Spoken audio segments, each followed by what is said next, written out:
That's what all papers and shit about like cover.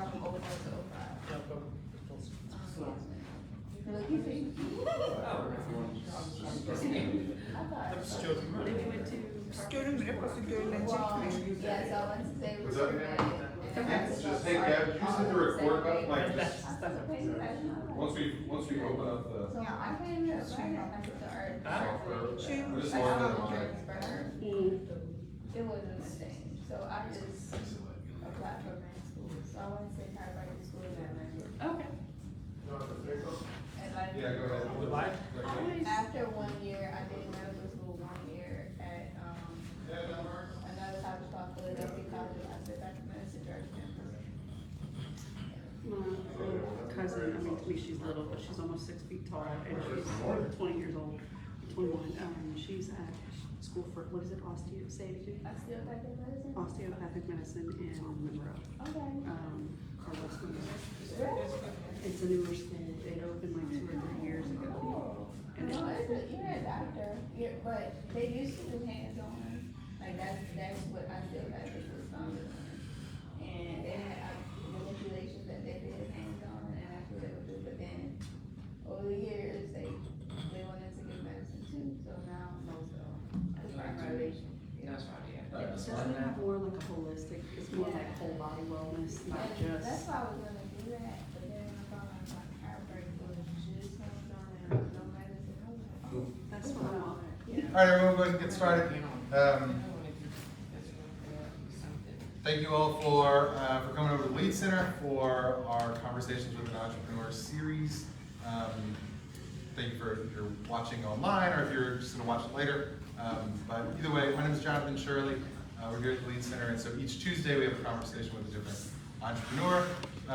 And this week we're fortunate enough to have food, not just a conversation. So like, definitely our tastiest of all conversations we've had. So we're here with Chef Sky. I know you was also but listen, I want to respect your your pseudonyms, your superpowers.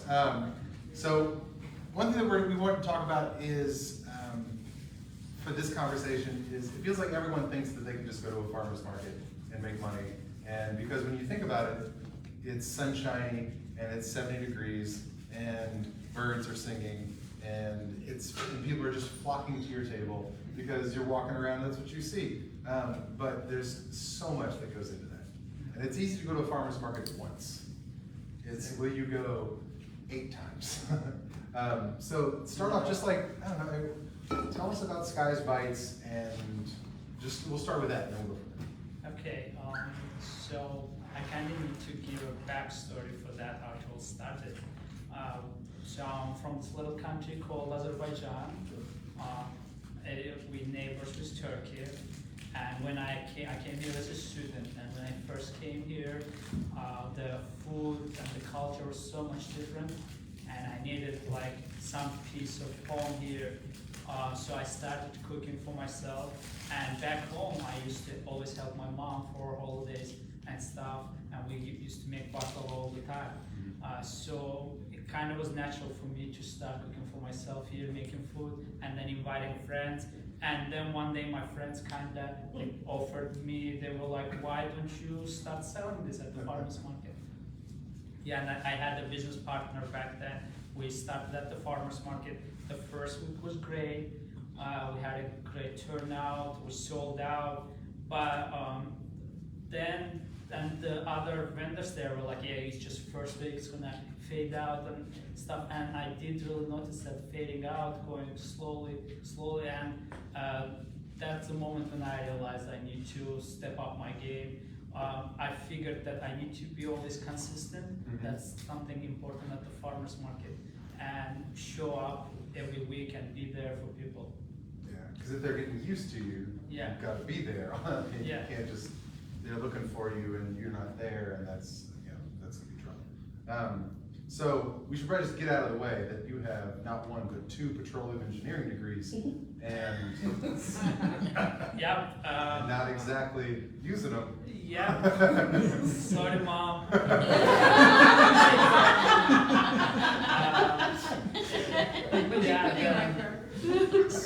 So our country is an oil producing country. It was kind of, and I was always good with numbers and stuff. It was easy step for me to just go into petroleum engineering.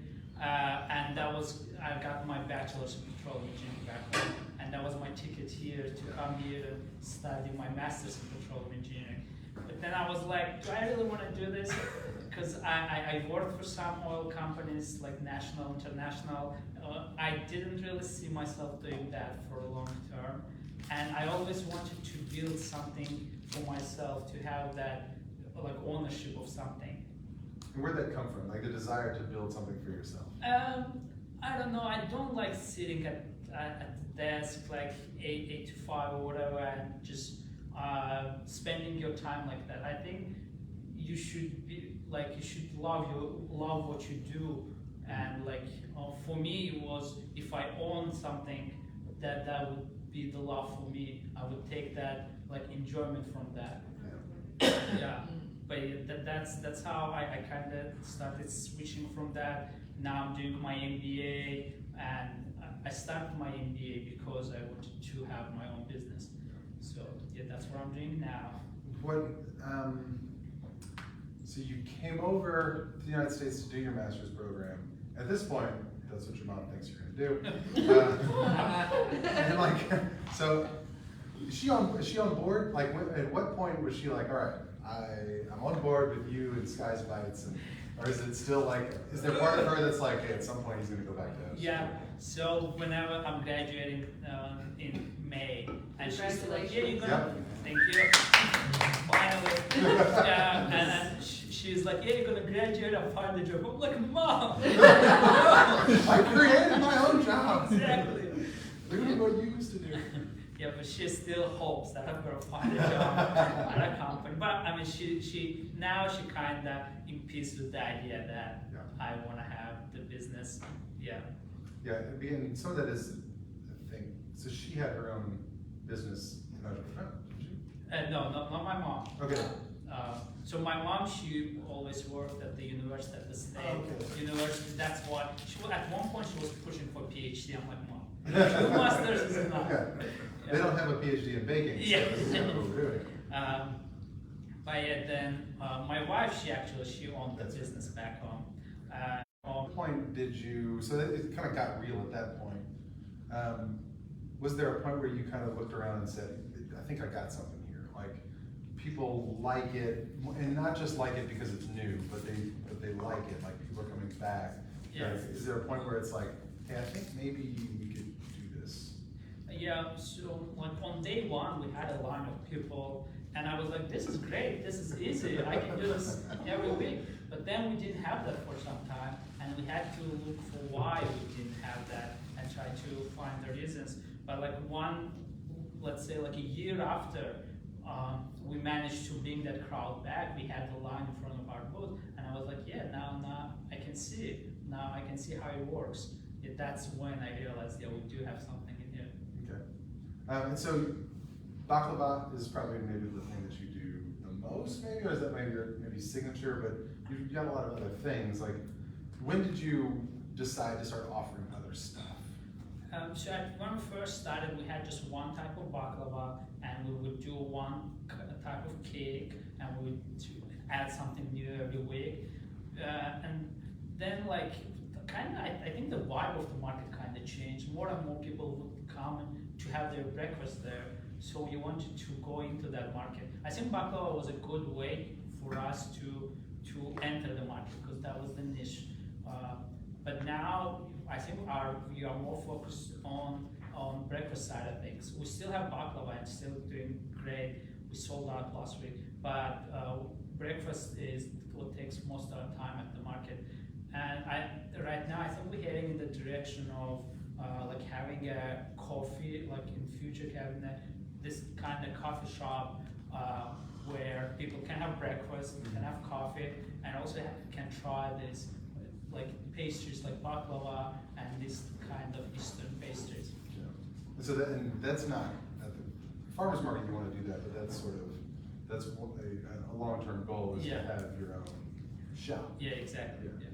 Yeah. And I guess you kind of touched on it a little bit, but what's the feel like? What would be the goal, with having the shop? I think for me it was important to have a piece of home here and to be able to feel that, which I first struggled to find on my own. But now that we have all the community, I think what we can offer here, especially for international students and people with international background, to come and to feel like home, to have that piece of home here. Yeah, and you're in this part of the United States, this part of Louisiana, especially where I think we like to try new food. Like that's not going to be an issue. But I think that there's also a curiosity when there's something new. Now, like you can't rely on the newness of it. Like you have to show that not only is it new, but it's also really good quality and it's also delicious, and all of those things. Are there things that you noticed, maybe tastes or flavors or something that you're like, well, we would never do this back home, but these people in Louisiana really like this, so we're gonna make this. Yeah, I think that like understanding that is an important part of having a sustainable business. Like, because newness, like having something new is gonna wear off soon, but trying to find something that people here can relate to. We started with one type of baklava. It's a walnut baklava. It's Azerbaijani style walnut baklava. We started doing Turkish baklava, and those are kind of staples. Like people know baklava, and people who know baklava love them. Then we kind of had to play with the like trends that's happening, especially in this day of like social media. Everything is shared so quickly. Trends are spreading so fast. So we started offering some interesting types of baklava. I think first we started doing peanut butter baklava. Okay. Americans love peanut butter, and I was like, baklava is supposed to have some kind of nut filling, so let's do peanut butter. And we did that. That's been going. We still have that every week. So, and then we have some seasonal types. During pumpkin season, which is now, we have the pumpkin spice apple baklava. Oh, okay. Yeah, that's a seasonal one. And also last year in February, my wife is giving me hints. We did king cake baklava. Oh, really? Okay. Yeah, yes. that one was quite interesting too. It was a different texture. It not only looked like king cake, it tasted like king cake too. So With all those layers, I thought that was great. Yeah, Right, layers. we can do that. You had all the colors and stuff, but that what we had. We tried to play around with ideas to try to embed something interesting for people here. So as you were going through, is there an example of something where you had to kind of shift or, because sometimes especially when you're introducing something new, you want to talk about it like you would back home, but like if you're in the new space and no one knows what you're talking about, like. Yeah, and that's another thing you need to be careful of. I care about my heritage, but You also care about selling stuff. yes, exactly. As I should as a business owner. But at one point you need to, if I care about my heritage, I need to find a way to present it. Because being able to market it and present it is important. So last, not this summer, but the summer before that, we started having selling drinks at the farmers market. And I went with a name we called the compote.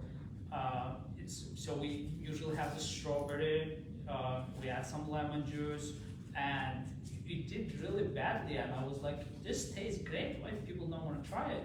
And then someone at the market were like, how it's made? I'm like, yeah, you have strawberry, like sugar, water, lemon. And they were like, is this a lemonade? And I'm like, no, it's not a lemonade. Then I went back home and it took. How could it be lemonade? It's sugar and water and lemon. Yeah. That can't be lemonade. Like. It took me some time to realize that it is a lemonade. You just have to call it a lemonade. Yeah, and this year we've been calling it a lemonade that we've been selling out. Same But you're still introducing it, and you're still introducing it in your culture. Exactly. And you put combo maybe in a little smaller. Exactly. So it's still there, but it's, you know, it's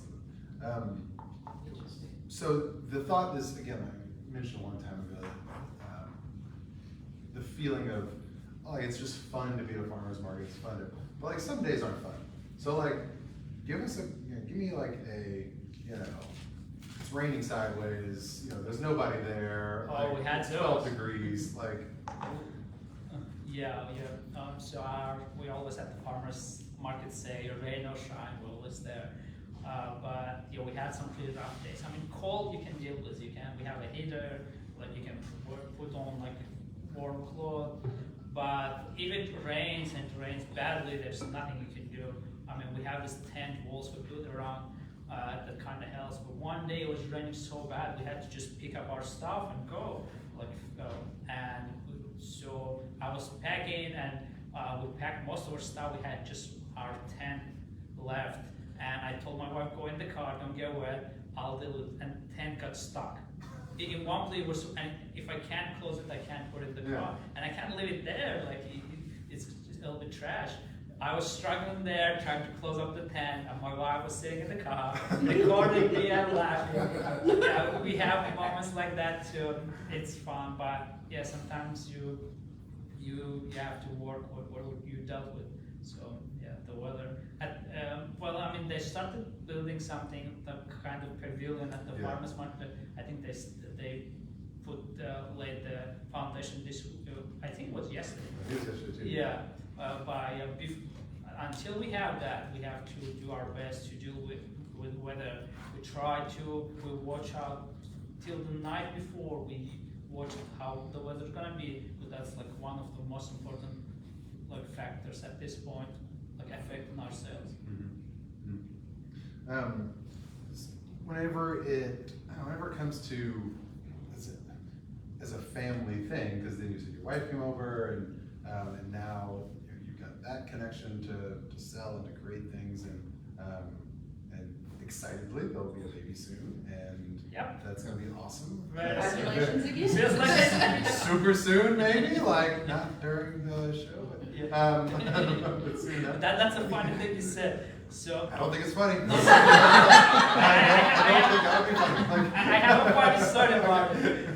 So everyone at the market asks about when is the baby due, how far along are you, and stuff like that. And one time they asked when is the baby due, how soon is the baby coming, and something like that. It was our regular customer, and my wife couldn't hear them, and she thought they were asking about their order, and she's like, in 15 minutes. And they're like, what? You wanna go to the hospital? No, not quite. I think that's exciting. Yeah, you should see the heart in there first. I'm like, So how quickly did you learn? You talk about making baklava, back home with your mom. It's like, at what age were you layering everything? I have no idea how to make baklava, so I'm assuming they're just layering everything. Yeah, so for our baklava, you need to be able to roll the dough. That's the trickiest part. So I think I was helping my mom since I was 7 or 8, but I was just helping. She was doing the job, and I was just Eating. Yeah, mostly eating. Yeah. But then I remember one year, so we made baklava for this spring holiday called Nowruz. It's how we celebrate spring. And one year I remember for that holiday, my mom was busy something, so I had to do it. I was in charge of everything. And I did a pretty decent job for my first time going solo. But yeah, that's. And I remember one time, so I started cooking with my mom. And then I started doing my own, I started exploring new recipes, making cakes and stuff. For my 15th birthday, I made my first public cake, not just for my family to try, but to give to friends and extended family. And I got a really good reaction, and that's when I was like, yeah, I have something here. I think I can do it. Yeah, so I've yet to make my first public cake. Part of it's because I just eat it, but yeah, also. I mean, there was a lot of things wrong with that cake, but it tasted good. That's one thing I nailed for sure. That's probably it. Yeah. That you really worry about. So since you since you came to Louisiana, came to the United States, like, are there any dishes or anything that you're like, that you fallen in love with, that are like, you didn't know about it at all before, you get here and it's like, oh, this is awesome. And then, well, let's start there, and then can you incorporate it in? Yeah, so the food here was very different from what we have.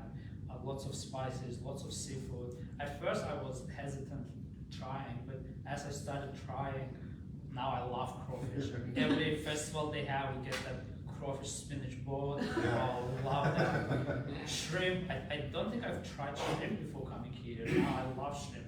My wife, she's not a big fan, but but I do love it.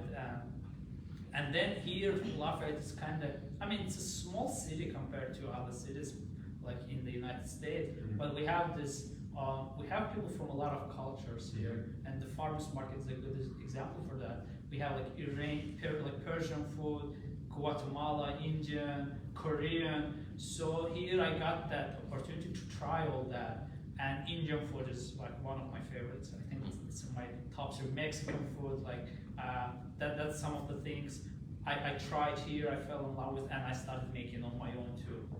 Yeah, I think that's it's such a diverse group of flavors, you know, like, and that's been one of the funnest things I think about, you know, living in this part of Louisiana, is just, hey, listen, if you want to try a totally different part of the world every day, you won't have a problem. Like, you're gonna be fine, and there's a lot of different types, and you know, but being open to like, hey, like, this is gonna taste totally different than kind of what I thought of it. Like, what is there a flavor or a spice or something that that maybe is, you know, is common in Azerbaijan, but like here would be like, I don't know what that is. Let me think about it. We use maybe, I mean, they have a lot of, I mean, people here know those things, but for example, we use saffron a lot in our cooking, but it's not as common here. Same with turmeric, we use this kind of spices, and they are not common here.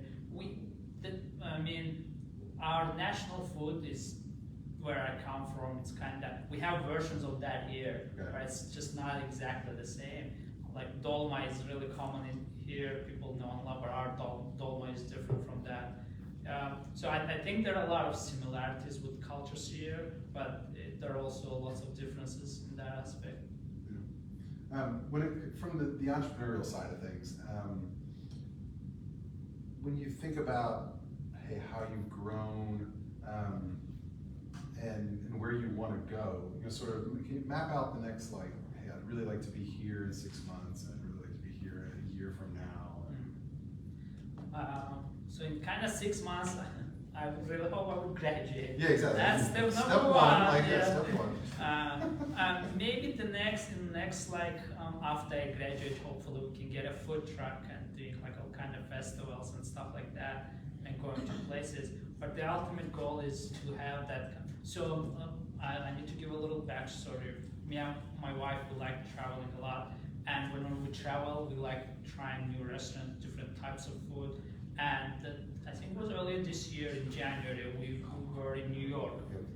And New York is also like a part of different cultures, people from around the world. And we found this Greek breakfast cafe. And that's kind of what I have in mind for what I want to do here.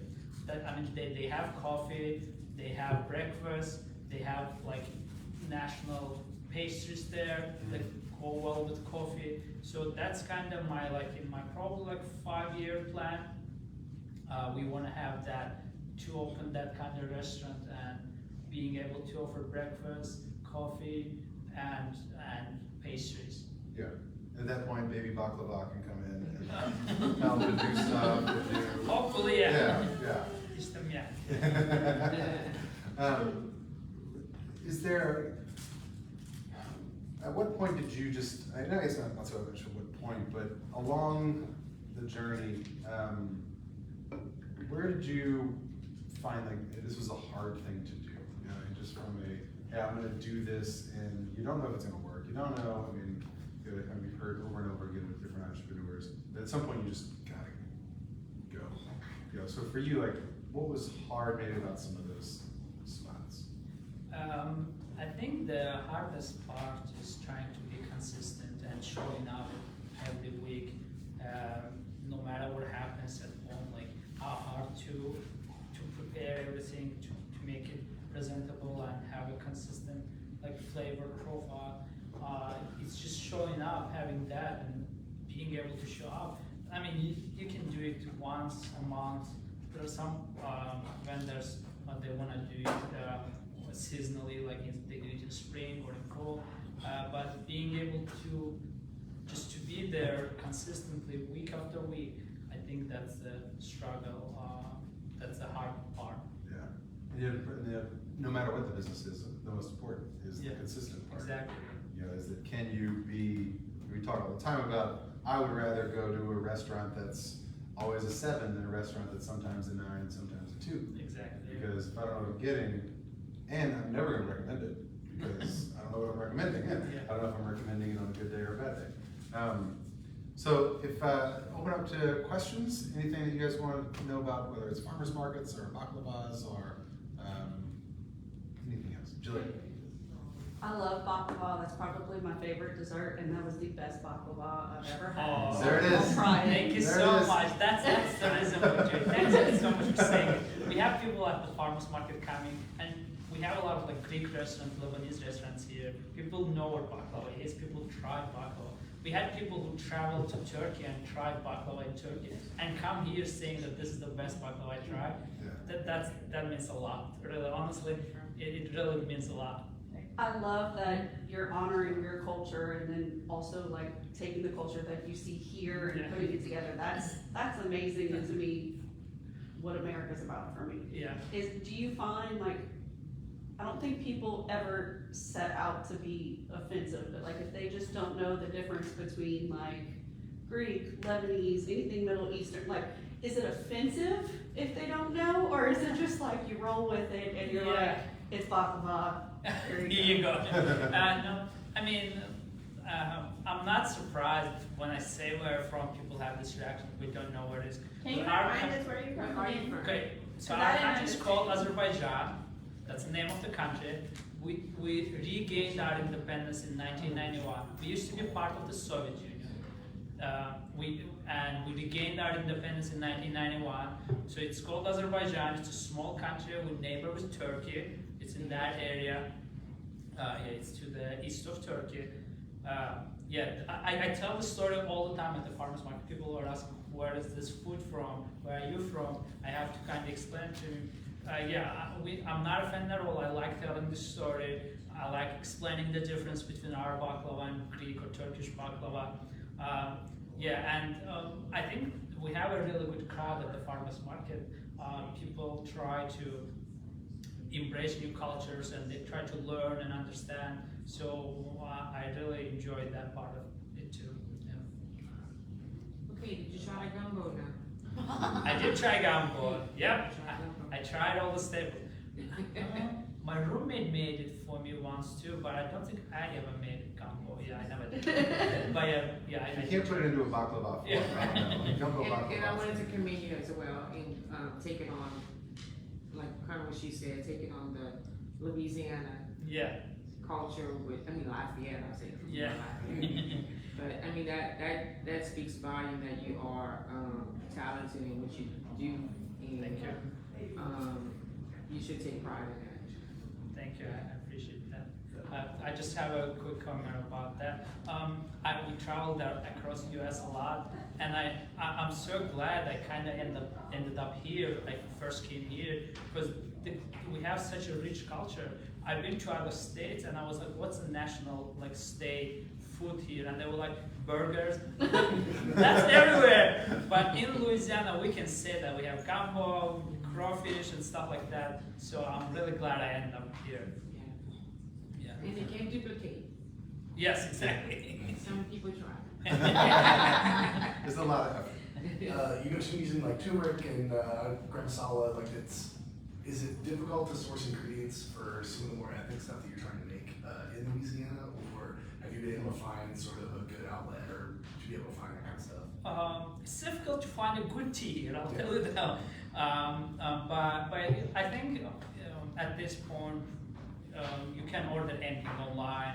Yeah, there are even on Amazon, there are people selling like Turkish coffee and stuff like that. So you just need to know where to look for.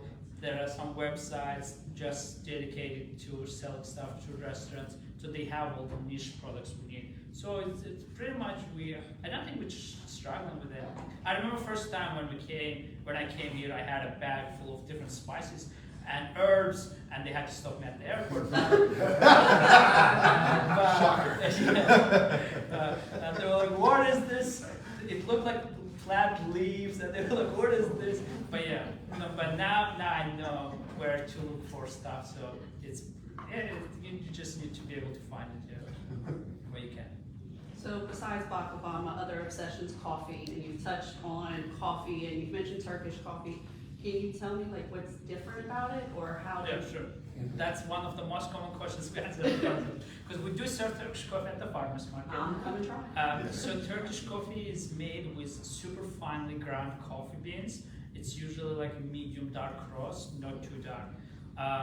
And they usually add herbs to it, like cinnamon, cardamom. We make our own blend for it. We have cinnamon, cardamom, cloves, ginger. Sold. Yeah. Let's go. We're all going. Yeah. Farmers market's not for another week. It's like cooked on slow fire. It has to like brew, and it has foam on top, and it's usually served in a small cup. It's like an espresso shot. Yeah. And this year we invented iced Turkish coffee. Really? That was new. Yeah, and because in the heat of summer, people are not a big fan of espresso shots, Turkish coffee shot. So yeah, we did that, and we did pretty well at the farmers market. Now, real quick, more common in Azerbaijan would be tea, though. Yes, right? yeah. And so is that sort of a shift of like, because you could be offering tea, you know, at the farmers market, but everyone's going to come in and ask. Yeah, I think we tried if you have offering coffee. tea. Right. Yeah. Yeah, that was even moving here. I was struggling to find good. So we don't use like tea pockets. We use a real tea leaves to brew it in a special pot. That's how we make our tea. When I first came here, I couldn't find it anywhere. Only tea packets, little. So we did try it at the farmers market. We made our own tea, but people here just love iced tea, not hot tea that we do. And I have a story about that too. So on my first day in the United States, I arrived at the Houston airport. With your bags of illegal seasonings. Yes, herbs. I had no idea how breakfast culture can be this much different. And I arrived at the airport after like 12-hour flight, and it was time for breakfast. And I went to this place at the airport, and I was like, "Here, I'm gonna have this cinnamon roll, and can I have a tea?" And they gave me my cinnamon roll. I waited for my tea, and they gave me an iced tea. I was like, "Why? Who drinks iced tea for breakfast?" I was so surprised. And they were like, "You didn't mention hot tea." And I was like, "Should I? That's not a go-to choice." Yeah, that was my first cultural shock. Yeah. Cinnamon roll and a glass of probably sugar, iced tea, Yeah. probably sweet tea. Yeah, but tea is for us is a go-to drink. Yeah. That's a We good always question.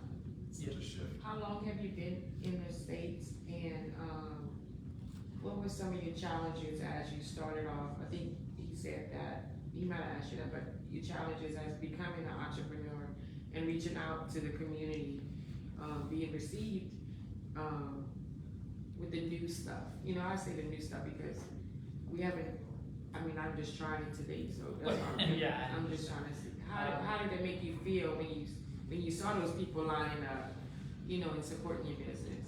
Yeah. In January, it's gonna be my 5th year here. Yeah, I came I came to Lafayette. That was my first place in the United States. I stayed here since. So we kind of had to, for pitch competition especially, we kind of had to do research on, you need to know what's the demand for your product is. And for us, it's like people who want to try this kind of food. Yeah, and we found it, there are some target groups, like customer groups that want to try this. It's like new people who want to try this food, people who tried this type of food before, they want to try this food. So I'm being able, when I see people lining up and wanting to try, that speaks volumes to me. I see that that research proves itself. People do want to try this kind of food. So, which is a good point to remind me that that you participated in the pitch competition. Oh, yeah. So as a student, we did a student pitch competition last fall, and you won. Yeah. Now you did bring us all baklava. So, but no, I think you would have won the medal. Yeah, which was really cool to see. Not only the president, but you talk about the research that goes into it.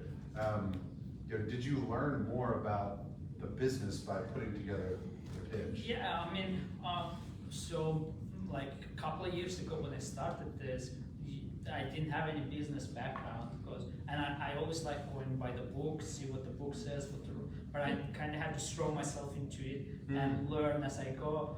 And when we did the pitch competition, it was the time for me to understand the numbers, to see what's happening behind, to put two and two together. Yeah, that's when I learned a lot of things, and being able to talk all this, because we had a day before and we always talk here. Yeah, that's something that's helping me to formulate what we want to do in the future. That's giving me ideas which direction we want to head. I think pitch competition was an important pillar in that journey. It's interesting you talk about that, because engineering follows rules. I mean, like, Exactly. petroleum engineering follows, this much pressure and this much whatever. That's Yeah. the extent of my engineering knowledge. But yeah, that's pretty good. It'll be a size, it's not a big deal. But engineering follows rules, and so you can, like, it's this and this and this. And business doesn't. Like, Yeah. business does until it doesn't. Like, Yeah. and it gives you all of this light work. And so what's that been like in just the shift of the ambiguity sometimes of like, but I followed the book. Yeah, sometimes the book's wrong. Yeah, it was quite a shift. I think I still have that mindset. I think my wife does a far better job than me. Because she's brilliant. Yeah, in every aspect. But yeah, I'm kind of too much focused on numbers and on following step by step. It's important to be able to see a bigger picture. I remember when we first met and I was showing our logo and stuff, and I was explaining it, that's, you told me how my engineering, because in our logo, it needs a lot of work. That's our first ever logo and we're still sticking with it. But yeah, this is my name spelled sky in this way. I changed this is the cloud, meaning sky. I remember explaining it to you, and I was like, yeah, that's how like my engineering brain works in terms of details and stuff like that. Not being able to see a bigger picture, which for the logo it'd be having a good logo, not having all the details in there. But you can have all of this stuff, but I'm only going to see it for like half a second. Yeah, I don't have as much time. And I think for what different is for business to be able to see that bigger picture and to be able to have a better ability to react things happening in real time as compared to business where you go by the book, you can predict what's happening. Yeah. That's the biggest shift from that. Yep. Are you the only, what would be the word? He's the only one that makes these in the area? Yeah, this type of food, yeah. Okay. I mean, there are similar foods like Lebanese or Greek food is kind of similar, but this we have our differences, and it's a big difference in that term. We have some families from Azerbaijan too. It's like 4 or 5 families, I think. Yeah, but none of them make and sell it. Okay. What else do you cook? You can follow our Instagram page. It's called Skies Bites. We try to post it there. But we have different type of, like, we have lots of rice dishes. We call it pilav, rice with different fillings in it. The other day we made with squash, butternut squash. And we have dolmite is a big dish for us. We here they stuff it with like veggies, grape leaves with veggies like herbs, but we do it with meat, and we have cabbage, tolma, we have tomato, eggplant, bell pepper, that all stuffed with meat, ground meat, and some onions and herbs and stuff like that. Yeah, that's the main type of food we do. What I like about your social media is that it's a lot of videos, it's a lot of, like, I know that you guys have worked pretty hard to grow that. Like giving content that is fun to follow. First it was really easy when I started.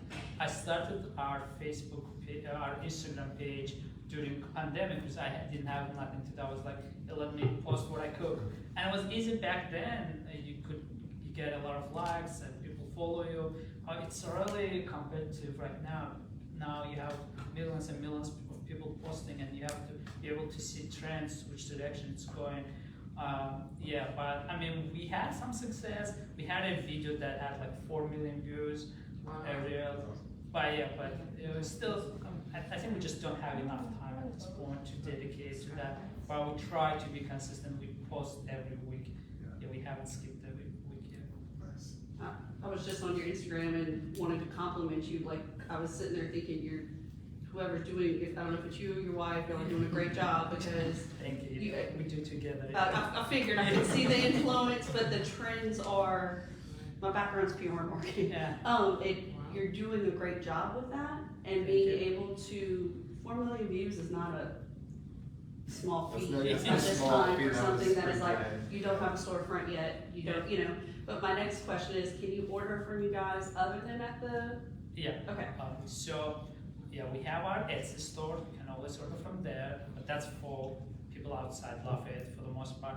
We have our product at the Prius Indian Food on Johnston Street. We have it every week there. They have it there, and you can always message us on Instagram and just order. We deliver for free in Lafayette. So I know a lot of your ingredients, like the bread and the sauces and everything, you actually make them yourself. Yeah. So can you talk us about like why you did take that decision and how much it influenced your sales and overall? I mean, in our culture, it's kind of important too. We love everything homemade, and when we cook, we try to stick to those roots and to try to go with that. And for me, especially, it's important to love what I'm making, to be able to taste it and just love it. So we make our own bread. My wife, she's the bread master now. We try to make everything as authentic as we can. By the way, when we first got married and when she moved here, I think she made like 2 dishes before that for her family. She never cooked at home, but now she does most of the cooking for our business. Really? So she took in charge. She learned on her own. She's a quick learner, and she's doing great. The other day she made this food my mom always makes. It's chicken stuffed with like walnuts and sour cherries and stuff like that. Yep. And it was as good as my mom makes. There you go. We'll tell your mom. My mom might be pushing me. I think you were never too old to say, "Hey, mom." That's such an interesting, and I love that question because I think that is another thing that spans any culture, right? Because as you're talking about the importance of making things homemade, the importance of, I think about any time someone says, if you go somewhere and there's gumbo, the question is, did this come out of a jar, or was this homemade? Like before you even taste it, it doesn't matter how good it is. The question is always, well, did you make the roux yourself, or did it's always, hey, how long did you sit on that? And I think about in our own home, usually on the weekends is when we do most of our cooking for our family, and so whether it's taking all day to make a spaghetti sauce or taking all day to make soups, or you're right. It's totally different whenever you start with just basic ingredients and then create something versus it is easier to buy. Well, this is pre-done, this is pre-done, this is pre-done, and you sort of put it together. hey, listen, there's a space for all of it. You know, I am not too proud to do anything when it comes to feeding our family, but like, yeah, it's different. Yeah, that's really important. For us, we always say if we can make our own flour, we will. People at the farmers market ask all the time, like, did you make it yourself? Because you can find baklava here, but can you find who makes baklava themselves and like sells them? That's an important thing for us. And also another like side of that is the value that brings. The unique thing about the farmers market is you get to meet makers, people who make this produce. And I want to make Dr. Sue proud. We studied it in the marketing class. That I think that's called the relational value, where you can have like some kind of relation with the maker, and yeah. That's one of the values we bring to the table compared to quality or the price value and stuff like that. Absolutely. So yeah, I think that's an important aspect too. We always talk about, you know, I like to buy things. Yeah. I love to buy things from people I know. Yeah. You know, because it's just that much more, you know, just meaning attached to it. And so, you know, if I've got a relationship with you, and especially, you know, if we've got a good relationship, then it's like happy to spend my money. Like, you want to buy it anyway. Like, the idea of buying from someone that you like and care about. All right, so as we wrap up, like, where can people find you? Where are you at a certain spot in the farmers market every Saturday? Where's the farmers market? Let's make sure that everyone can be there this Saturday whenever you. Yeah, I'll be waiting for all of you. So yeah, the farmers market is at 2913 Johnston Street. It's at Moncus Park. Used to be called Horse Farm. They have a statue of a horse right now. Yeah, to remind people of that. But it's at the Moncus Park. You know, we're there every week. Probably till we're gonna have the baby, we're gonna be there. Yeah, and we have a Facebook page, Instagram, and we have TikTok too, by the way. Yeah, people can follow us. They can order anytime just by messaging us. We have our Etsy store. We relaunched. We had to pause it for the summer because of the heat, but we relaunched it now, and it's live. People can order from there, and we always have our baklava at Prius. That's also on Johnston Street. People can go there anytime and buy it and try some good Indian food. Yeah, they do justice. Yeah, that's pretty much it. I'm super hungry No. now. I think for all of the everything. All right, well, thank you everyone for watching and for being here.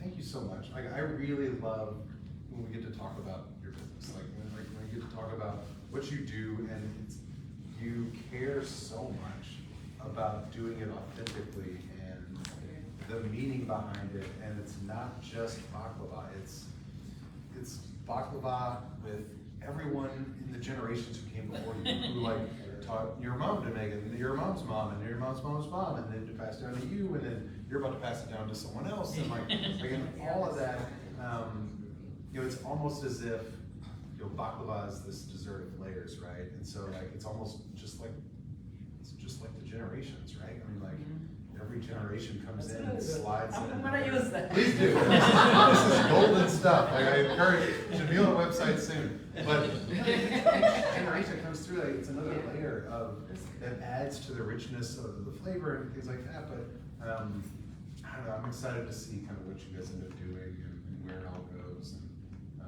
so Thank you so much for this opportunity, and in general for being able to always be here and talk business. That means a lot, honestly. Thank you so much. Well, let's see. Next week we're going to stay with a food theme. Next week we're going to talk with Mel Haynes of Sweet on V LLC, which is a bakery up on Moss Street. And so we'll talk to her.